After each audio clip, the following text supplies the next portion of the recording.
मुख्यमंत्री पुष्कर सिंह धामी साधली बड़ोदरा में यूनिटी मार्च में हुए शामिल। सरदार पटेल की 150वीं जयंती पर आयोजन। देहरादून में आंगनबाड़ी कार्यकर्तियों ने किया सचिवालय कूच। मानदेय बढ़ाने और नियमितीकरण की मांग। पूर्व सीएम हरीश रावत भी समर्थन में पहुंचे। विकासनगर में अतिक्रमण पर बुलडोजर एक्शन जारी। हरवटगंज से बाड़वाला तक अतिक्रमण हटाया जा रहा।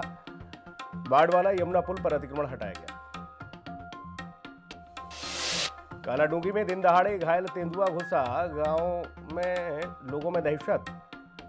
तेंदुए की गतिविधि पर वन विभाग ने रखी नजर, लगाया पिंजरा।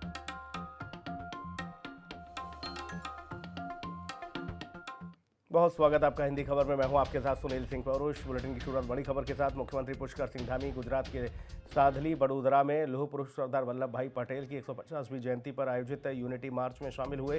यूनिटी मार्च में बड़ी संख्या में बीजेपी कार्यकर्ता और स्थानीय लोगों ने हिस्सा लिया। इस मौके पर मुख्यमंत्री धामी ने सरदार गाथा कार्यक्रम में भी शिरकत की। साथ ही केंद्रीय रक्षा मंत्री राजनाथ सिंह और केंद्रीय मंत्री मनसुख मंडाविया के साथ मुख्यमंत्री धामी कार्यक्रम में पहुंचे। और कार्यक्रम में अपने संबोधन में सीएम धामी ने कहा कि सरदार पटेल ने अपनी अदम्य इच्छा शक्ति, दूरदर्शिता और अटूट समर्पण के बल पर स्वतंत्र भारत की अखंडता को आकार दिया था। भाइयों बहनों, ये हमारे लिए अत्यंत गर्व का विषय है कि आज मुझे लौह पुरुष सरदार वल्लभ भाई पटेल की 150वीं जयंती के अवसर पर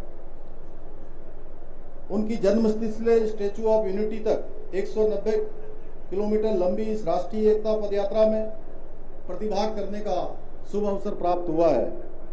और सरदार पटेल की अदम्य इच्छा शक्ति, दूरदर्शिता और अटूट समर्पण के माध्यम से अखंड भारत के स्वप्न को उन्होंने साकार किया।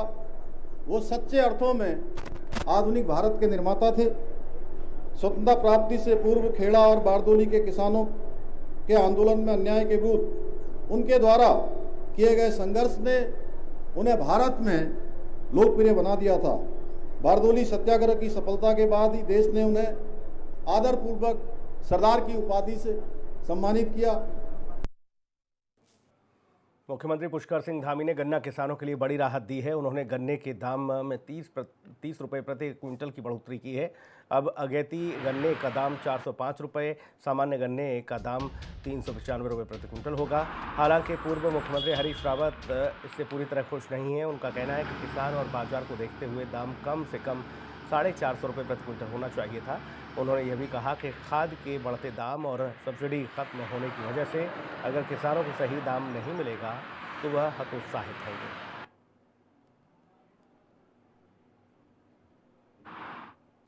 वो 35 रुपये के हिसाब से बता रहे हैं।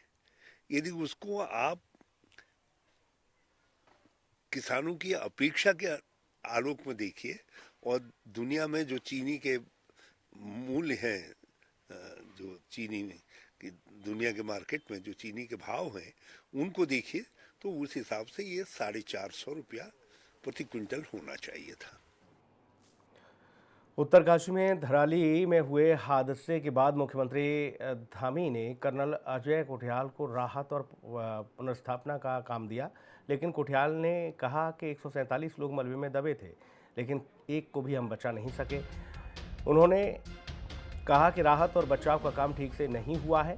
साथ ही कांग्रेस प्रदेश अध्यक्ष गणेश गोदियाल ने उनका समर्थन किया। उन्होंने कहा कि मरे हुए लोगों को ढककर रास्ता बना दिया गया और उन्हें बाहर निकालने की कोशिश नहीं की गई है। गणेश गोदियाल ने कहा कि कांग्रेस का एक दल अब थराली जाएगा, साथ ही लोगों से बात करेगा और अपनी रिपोर्ट सरकार को देगा ताकि सही राहत कार्य हो सके। उत्तरकाशी के धराली में आई हुई आपदा को करीब 4 महीने होने को हैं और आज 4 महीने के बाद सरकार के वहां पर राहत कार्यों की पोल कर्नल कोठियाल साहब ने बहुत बखूबी से खोल दी है। कर्नल साहब को इस क्षेत्र का अच्छा अनुभव है। केदारनाथ आपदा के बाद जो राहत के कार्य हुए और जो वहाँ पुनर्निर्माण के कार्य हुए उन कामों का उन्हें बहुत ज्ञान है। उसके पहले भी फौज में रहते हुए ऐसे क्षेत्रों में उनका अनुभव बहुत गहन रहा है।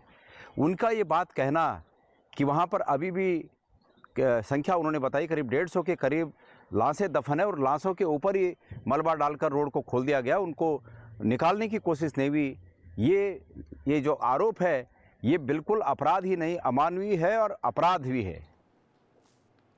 गदरपुर विधायक अरविंद पांडे ने कांग्रेस पर आरोप लगाया कि वह देश की सुरक्षा के खिलाफ काम करते हैं।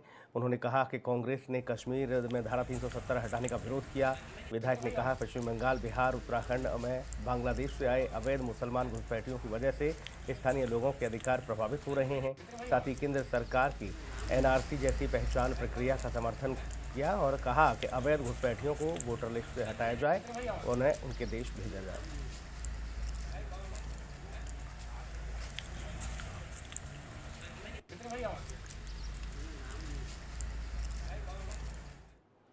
कांग्रेस पार्टी हमेशा जो देश के देशद्रोही लोग हैं ये हमेशा उनकी वकालत करती आई, यही कांग्रेस के खून में। कश्मीर में धारा 370 नहीं हटनी चाहिए, बहाल रहनी चाहिए। इसके लिए जिन आतंकवादियों ने वकालत की, कांग्रेस हमेशा उनको गले चिपका के चलती है। जो देशद्रोही काम करते हैं कांग्रेस हमेशा उनको साथ लेके चलती है। ये SIR का मुद्दा भी, मैं आपसे एक बात पहले ही कह रहा हूँ कि भारतीय जनता पार्टी ने तय किया कि जो बांग्लादेश में रहने वाला मुस्लिम है वो घुसपैठिया बन के बिहार में, बंगाल में, उत्तराखंड में बैठा है, तो SIR के तहत उसका वोट काट के देश से निकाला क्यों नहीं होना चाहिए। देहरादून में कैबिनेट मंत्री गणेश जोशी ने मसूरी में 24 से 29 दिसंबर तक आयोजित होने वाले मसूरी विंटर लाइन कार्निवल 2025 की तैयारियों की समीक्षा बैठक की। साथ ही आपको बताते चलें कि बैठक में कार्निवल को आकर्षक और सफल बनाने के लिए तैयारियों पर विस्तृत चर्चा की गई। गणेश जोशी ने अधिकारियों को यातायात, पार्किंग, सुरक्षा, बिजली, पानी, सफाई और अलाव व्यवस्था के समय पर पूरे करने के निर्देश दिए हैं, जिससे पर्यटकों को कोई असुविधा न हो। उन्होंने स्थानीय कलाकारों और उत्तराखंड की संस्कृति को प्राथमिकता देने के साथ ही फूड फेस्टिवल में पहाड़ी व्यंजनों और मिलेट आधारित खाद्य पदार्थों को शामिल करने पर जोर दिया।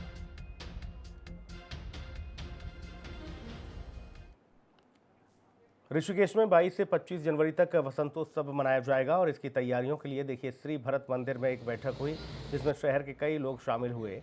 मंदिर में महंत वल्लभ वत्सल शर्मा की अगर बात की जाए तो उन्होंने बताया कि इस बार वसंतोत्सव में कई और भी मज़ेदार कार्यक्रम होने वाले हैं। इसमें साइकिल रेस, दंगल, सांस्कृतिक कार्यक्रम, बैडमिंटन मैच, रक्तदान शिविर और मटकी फोड़ शामिल हैं।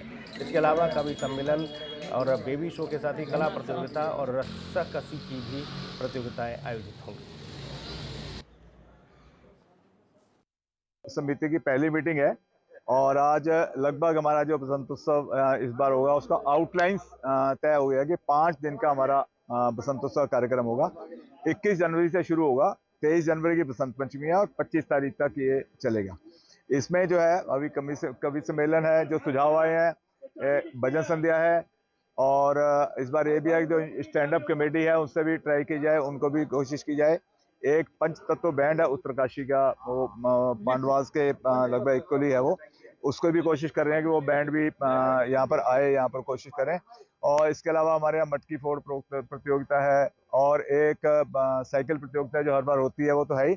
इस बार एक और सुझाव आया है कि जो 40 वार्ड है हमारे, उन 40 वार्डों की एक एक टीम पार्षद के नेतृत्व में रहेगी। जो रस्साकशी का प्रोग्राम होगा वो यहीं भरत मंदिर ग्राउंड पे होगा। विकासनगर में राष्ट्रीय राजमार्ग 507 पर हरवटपुर से बाड़वाला तक सड़क किनारे बने अतिक्रमण हटाने का काम चल रहा है। राष्ट्रीय राजमार्ग विभाग के अधिकारी बाड़वाला यमुना पुल पर पहुंचे और फुटपाथ पर बने अतिक्रमण को हटाया। कुछ दुकानदारों ने अपनी टीन शेड और अतिक्रमण खुद ही तोड़ लिया। साथ ही अभियान को लेकर ग्राम प्रधान ढुमेट ने सवाल उठाया कि लोगों में संशय है, आखिर अतिक्रमण कितनी दूर तक हटाया जाएगा।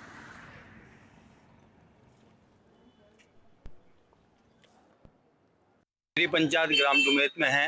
मेरा नाम पूरन शर्मा है। मेरी पंचायत में अभी तक यही संदेह चल रहा है कि हमको कितना और आगे हटना है। अभी तक जो आज अधिकारी आए मैं अपने आप ही उनकी बातों से संतुष्ट नहीं होया।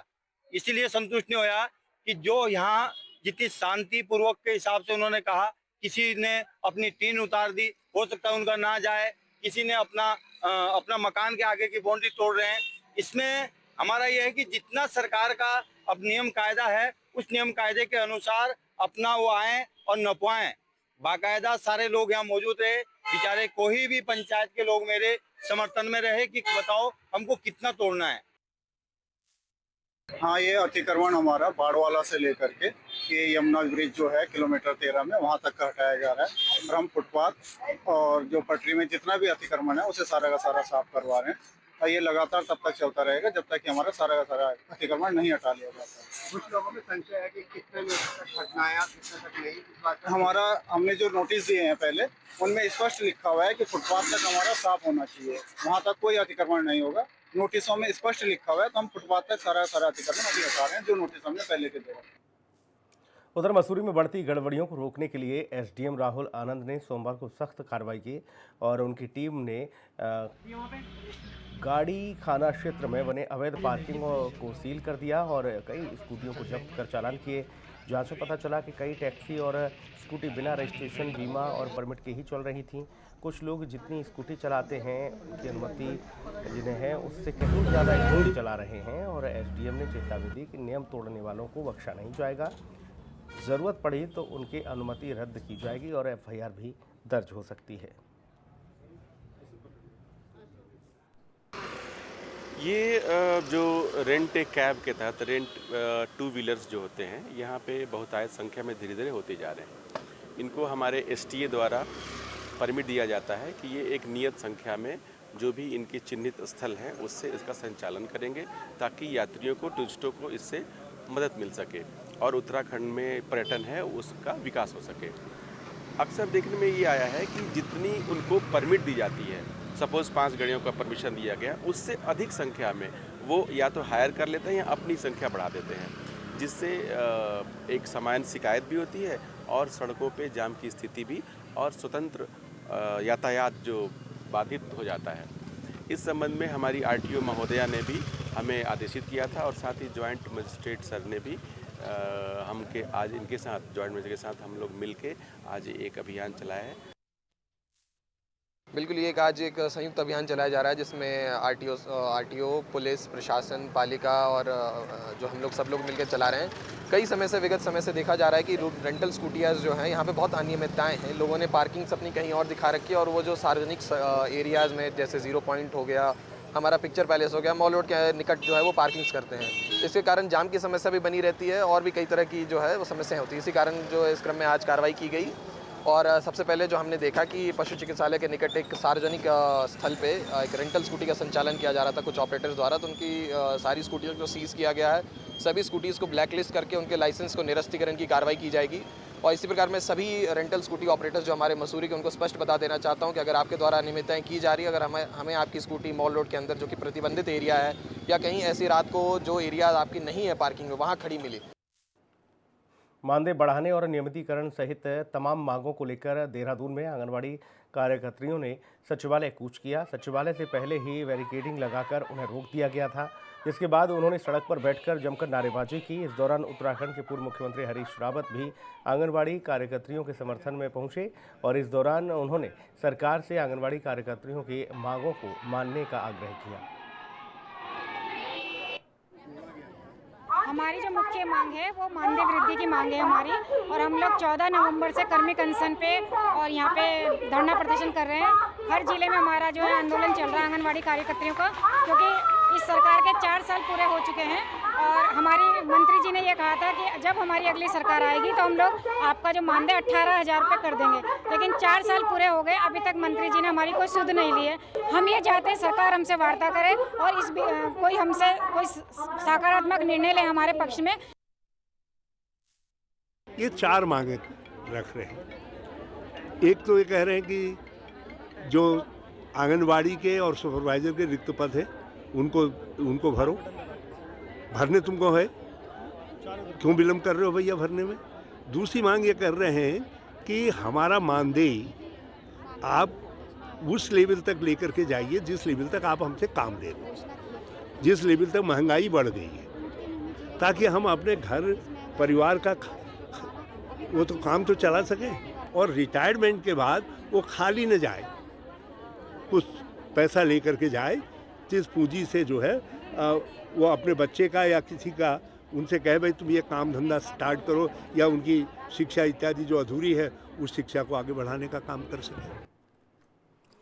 खबर लक्सर से है, जहां पर घने कोहरे के कारण रेलवे यातायात पर असर पड़ रहा है। हरिद्वार और मुरादाबाद से लक्सर होते हुए जम्मू तवी या फिर श्री माता वैष्णो देवी कटरा जाने वाली ट्रेनों में 20 दिसंबर तक कोई भी सीट खाली नहीं है। कई ट्रेनों की वेटिंग सूची 50 से ऊपर है। मुरादाबाद मंडल के अधिकारी आदित्य गुप्ता के अनुसार दिसंबर से फरवरी तक घना कोहरा होने के कारण कई ट्रेनें रद्द कर दी गई हैं और इसका असर बाकी ट्रेनों पर पड़ा है, इसीलिए भीड़ बढ़ी है।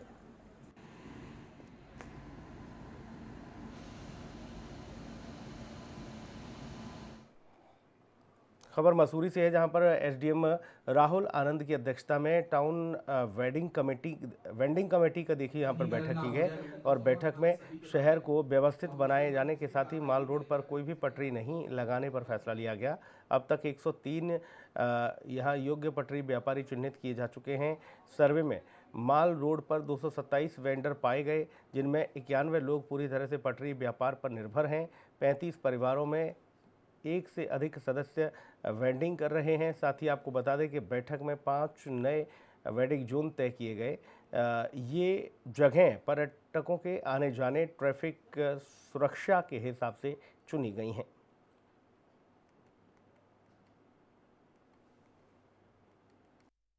बिल्कुल, ये हमारी पिछली बैठक में ही तय हो गया था कि मॉल रोड वेंडिंग जोन में नहीं होगा। आज हमारा जो टीवीसी की बैठक हुई है कि हमारा सत्यापन हो गया है। हमने चिन्हित कर लिए हैं कि कौन से वेंडर्स यहाँ पे ओरिजिनल हैं यहाँ पे, और जो पात्र हैं उनकी हमने कर ली है, और इसके अलावा वेंडिंग जोन्स भी आधे से ज़्यादा चयनित हो चुके हैं। तो आज बस ये समिति के समक्ष रिपोर्ट प्रस्तुत कर दी गई है। 1 हफ्ते का समय दिया गया है। किसी को भी कोई आपत्ति करनी है, आपत्ति प्रस्तुत कर सकते हैं। इसके तत्काल बाद 1 हफ्ते बाद लगभग 9 या 10 तारीख को दोबारा टीवीसी की बैठक बुला के इस लिस्ट को फाइनल कर दिया जाएगा और सभी का विस्थापन उसके बाद तुरंत उनकी तिब्बती मार्केट बनती है, सारी मार्केट बनती है। अब मसूरी एमडीडी ने अब तक दिया क्या है? मैं खुद मेंबर रहा, उस टाइम झील बनी, जॉर्ज एवरेस्ट से हमने मतलब परिचय में लाया, ज्वाला देवी मंदिर हमने बनाया, उस टाइम हमारे गुंसोला जी के रहते हुए। देखो उस टाइम था, कोई नई चीज का निर्माण हो तो बात है ना। आज की तारीख में नीचे रोड पे मतलब ठीक है, कितना कंजेस्टेड हो गया हम भी समझते हैं, हम इससे मुखर नहीं होना चाहते। जो बात सही है तो सही है, किंतु अगर हमारा अपर माल रोड बन जाती है, गढ़वाल का भी क्योंकि हमारा वो है, हमारी जगह हमें बाहर निकाला जा रहा है।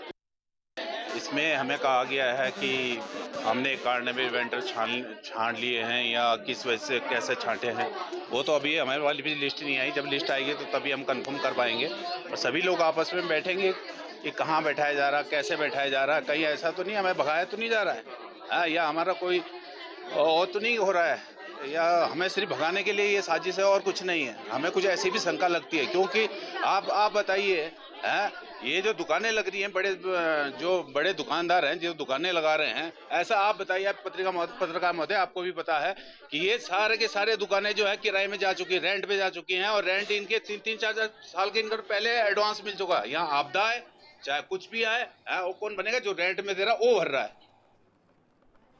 रामनगर के कालाडूंगी में गांव छोटी हल्द्वानी में एक घायल तेंदुआ घर में घुस गया। तेंदुए के गले में चोट के निशान हैं, वह खून उसका बह रहा था।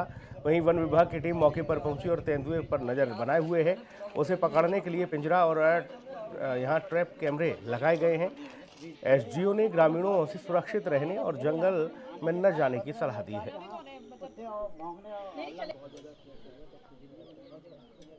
और आज एक गुलदार को देखा गया है और यहाँ पे एक हमारे चचा हैं, उनके मकान के अंदर एक गुलदार घायल स्थिति में था और उसके बाद फिर हमने वन विभाग को फ़ोन किया, फिर उसके माध्यम से उनकी फोर्स पूरी आई हुई है और वन विभाग उसमें अपनी कार्रवाई कर रहा है। मिलते ही वन विभाग की पूरी टीम मौके पे पहुंच चुकी है और वन विभाग की टीम द्वारा जो बाघ है उसको रेस्क्यू करने की पूरी कार्रवाई की जा रही है।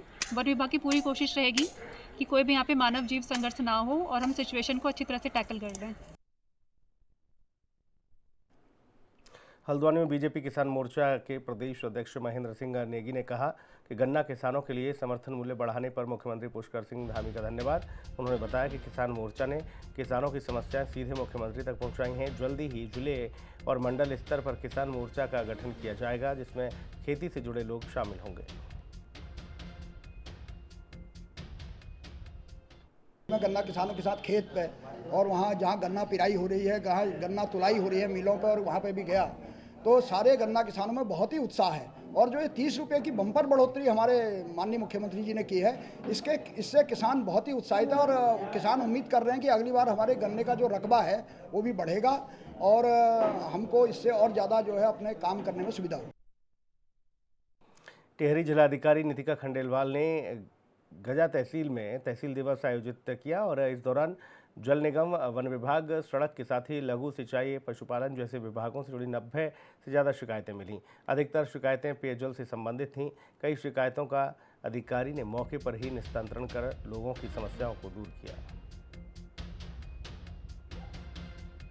यहाँ टोटल 86 शिकायतें आई हैं, 87 रादर, और हमने कुछ का तो मौके पे निस्तारण कर दिया। उसके अलावा जो मेजर शिकायतें हैं वो पेयजल को लेके हैं। तो यहाँ पे जल निगम मुन्नी की रेती ने जो काम किया है, उन्होंने अभी पंपिंग योजना की उनकी टेस्टिंग चल रही है, जिसके लिए उन्होंने 1 महीने का टाइम दिया है उसको ऑपरेशनलाइज करने के लिए। तो मुझे लगता है वो होने के बाद यहाँ पे काफ़ी सारे गाँव की समस्या प्रॉब्लम सॉल्व हो जाएगी। उसके अलावा जो और भी पेयजल की समस्याएं हैं उसके लिए 10 दिन का टाइम दिया है स्पेशली पेयजल निगम को और पेयजल जल संस्थान को, और 10 दिन के बाद हम लोग इसको जिले लेवल पर रिव्यू करेंगे।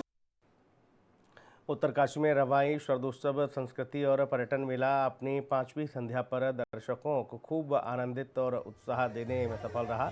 हेलीपैड मैदान में बड़ी संख्या में लोग जमा हुए। हिमाचल के लोकप्रिय नाट्य कलाकार कुलदीप शर्मा के स्वागत में तालियां बजीं। कुलदीप शर्मा की हिट नाटियों और प्रसिद्ध नाटी पर दर्शक थिरकते नजर आए। ढोल और नाटी की लय ने पूरे मैदान को जीवंत बना दिया। इससे पहले उत्तरकाशी के लोक गायक महेंद्र सिंह चौहान ने जौनसारी, जौनपुर और रवाई की लोक धुनों से माहौल को सुर में बना दिया।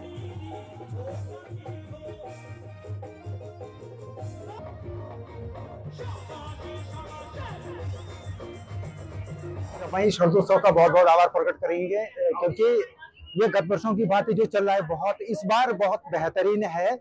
और इस तरीके का कार्यक्रम इस समय जो नई नई चीज देखने को लोगों को मिल रही, सांस्कृतिक कार्यक्रम के साथ में इस तरीके से कार्यक्रम आगे हो। और बहुत बहुत धन्यवाद मेरे भाई संजय डोभाल जी का, माननीय विधायक जी हैं, और छोटे भाई विनोद डोभाल, उनका भी बहुत बहुत धन्यवाद, क्योंकि उनके माध्यम से ये कार्यक्रम हो रहा। तो बहुत आज हमारे कुलदीप भाई शर्मा जी हैं, क्योंकि उम्र से मेरे से छोटे ही हैं तो मैं तो छोटा भाई ही बोलूंगा, और विक्की भाई भी हम लोग साथ में रहते हैं और साथ के भी हैं। और आपका बहुत बहुत यहाँ पे हम स्वागत भी करते हैं उत्तराखंड में। और हम भी मतलब बावरी भी और बंगाली हिमाचली भी, हम सब इकट्ठे ही है, सब लोग हैं, सब रवाई जौनपुर के सारी भाषाएं एक है। सबसे पहले तो मैं उत्तराखंड देवभूमि को नमन करता हूं। और जब भी मैं बड़कोट आता हूं, मैं तीसरी बार बड़कोट आया तो लोगों ने यहाँ मुझे जो प्यार दिया वो शब्दों में बयान नहीं हो सकता। आप देख सकते हैं कि बिल्कुल ये पूरा जो ग्राउंड है वो, इसमें तिल धरने की जगह भी नहीं बची। तो ये उत्तराखंड के लोगों का प्यार है। जापान दौरे पर मुख्यमंत्री भगवंत सिंह मान, ये बड़ी खबर आपको बता रहे हैं। टोक्यो में जेबीआईसी के अधिकारियों के साथ उन्होंने बैठक की है। जेबीआईसी के प्रबंध निदेशक ओगावा के साथ बैठक की है। जापानी कंपनियों देखिए पंजाब में निवेश की रुचि दिखाई है और इसी क्रम में मुख्यमंत्री भगवंत सिंह मान के साथ जापान में बैठक हुई है। मुख्यमंत्री जापान के दौरे पर हैं, ये बड़ी खबर आपको बता रहे हैं। जापान के दौरे पर हैं मुख्यमंत्री भगवंत सिंह मान। टोक्यो में जेबीआईसी के अधिकारियों के साथ बैठक हुई है और जेबीआईसी के प्रबंध निदेशक ओगावा के साथ बैठक हुई है। जापानी कंपनियों ने पंजाब में निवेश के लिए रुचि दिखाई है और ऐसे में उम्मीद है कि वो एक बड़ा निवेश आने जा रहा है पंजाब में।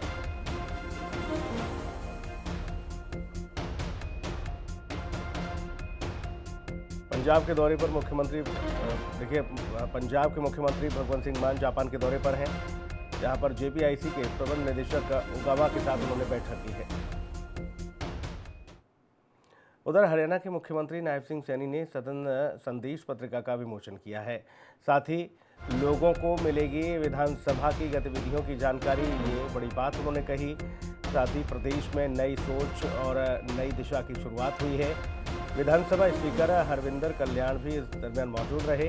डिप्टी स्पीकर कृष्ण मिड्डा सहित कई कैबिनेट मंत्री भी मौजूद रहे।